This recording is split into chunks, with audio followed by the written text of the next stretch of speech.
What's up, hackers of Dogma? Today we'll be breaking down the season finale trailer for Season 7 Game of Thrones. The trailer is divided into 6 scenes in total: the field of battle, sea, the walls of King's Landing, as well as Winterfell, the Dragon Pit, and finally Theon on the beach. The first 3, I believe, are more or less neutral actions. No one has the intent to engage because ultimately their presence is just to show Cersei the undead creature, and form the temporary alliance. While the scene may appear as tense, I believe the Unsullied and Dothraki attendance is to show the strength, show that they don't stand a chance if they do plan anything fishy during the meeting. If you look at Bronn and Jaime in the scene, however, seeing not only the Dothraki Jaime has already told Cersei is impossible to beat, but seeing them alongside the Unsullied, they don't stand a chance in fighting right now. I imagine Bronn will instruct him once again to talk to Cersei, stating that this is in fact impossible to win, which means we might get a scene where he addresses her once more, and things may get heated. Just based on what we know, him wanting her to find a way out of this fight, after she's already told him they die either way, I imagine she's going to be upset.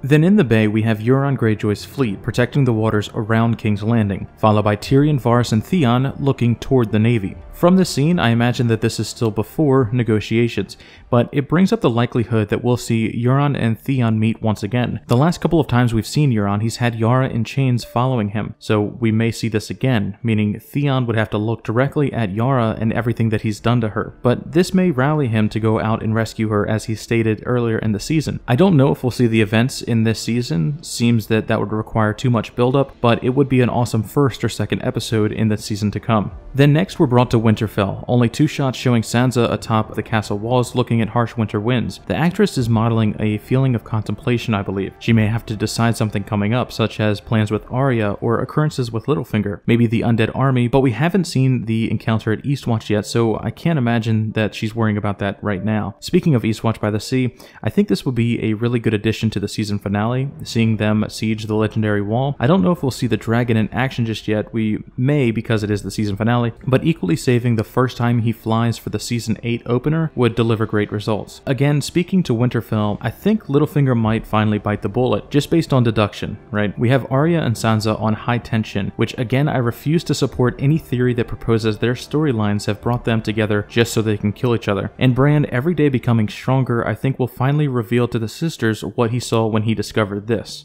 Chaos is a ladder. Then we see Theon falling to his knees on what may be Dragonstone. Not exactly sure, but the actions are puzzling. We believe his intention is to save Yara, but he seems in distress without anything coming to mind. He shouldn't be. The last time we saw his character, he was ready to go. He was ready to save her. So I believe that this will be after the meeting with Euron. Maybe he will see her and, be shaken at how damaged she is, similar to when he became Reek. It could also be his action after finding Yara died, like he has failed his mission and now there's really no reason for him to live. What we can predict from the scene though is distress, and Theon will likely have some screen time this episode. Next we're brought to Cersei in the map room. She is walking towards something, maybe just the map itself. I propose that she is going to meet with someone here, but without being able to tell if this is before or after the big Dragon Pit sit down, there's really no telling. Next we have the Dragon Pit. The shot shows Jon, Tyrion, Podrick, Jorah, Theon, Davos, and Brienne, meaning Dany is not here yet. Tyrion has already told the audience that Dany will be coming with the full strength of her army, so most likely she's going to be riding Drogon into the Dragon Pit, which for the sake of background is where the Mad King would keep the dragons chained up at. But let's also address Podrick and Tyrion meeting up again. This should be a fun reunion, similar to when Podrick and Bronn met at the Siege of River Run.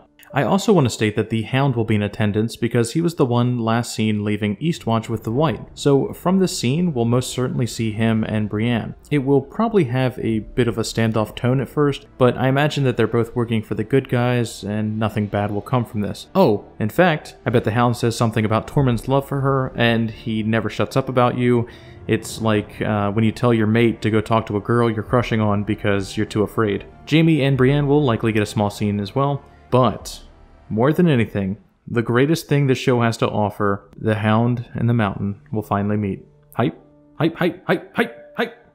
Clegane Bowl 2017. You know, as much as I would love to see this happen, I can't imagine the steps it would need to take for this to actually happen, you know, for them to start fighting in this fashion. Overall, the entire meeting would have to go sour, which I'll address right now. Okay, so the majority of the cast are all in one place. Dany arriving on Dragonback. I imagine Cersei will say something along the lines about the quantity of dragons, you know, because she just lost one. I pray that this meme comes true. Truthfully, I don't see Cersei actually helping out. Firstly, Qyburn has actively made her an undead monster to do her bidding, so she could just wave this off referencing that. Also, Dany has the dragons, the greatest killer of these things alive. Cersei could rebuttal with, if you aren't willing to take your dragons into battle again, why would my men go to follow in your place? So no, I don't think we'll get Cersei support. The proposed scene with Jaime and Cersei may change her mind, but overall, it just doesn't align to her character. I think she could say yes to avoid conflict now, knowing that they really wouldn't stand a chance in hell if they openly attacked her. But we know Cersei as a master deceiver. If she isn't planning a trap, I'd honestly be shocked. But again, I don't think that anything will transpire in the finale. Like her attacking Dany in this setting, even if they managed to kill everybody opposing Cersei, they would be swamped by the Unsullied and Dothraki. The final scene is Jon speaking about the one true fight. Based on the way he's speaking, I believe that this supports that Cersei will at first oppose the idea of helping. The scene shows him more directly confronting her about the seriousness of the problem, instead of them just displaying the undead white and her going, okay, I'm on board. Something I also want to note is that we have Sam in transit. To where? Well, we believe the north, but as everyone is at King's Landing, I could also see him make an appearance this episode, because geographically he would have to travel through this area at some point to reach the north. He could finally drop the huge bomb about him being the rightful heir to the throne, since Lyanna and Rhaegar were legitimately married. Thanks for watching, everybody. I know we're all excited for the finale. If you like what I do here, please be sure to subscribe for more. So sad to see it end so quickly, but man, what a season. I only pray that the finale wraps up everything together well, and we end the season looking forward to next year with wide eyes and hope. Much love.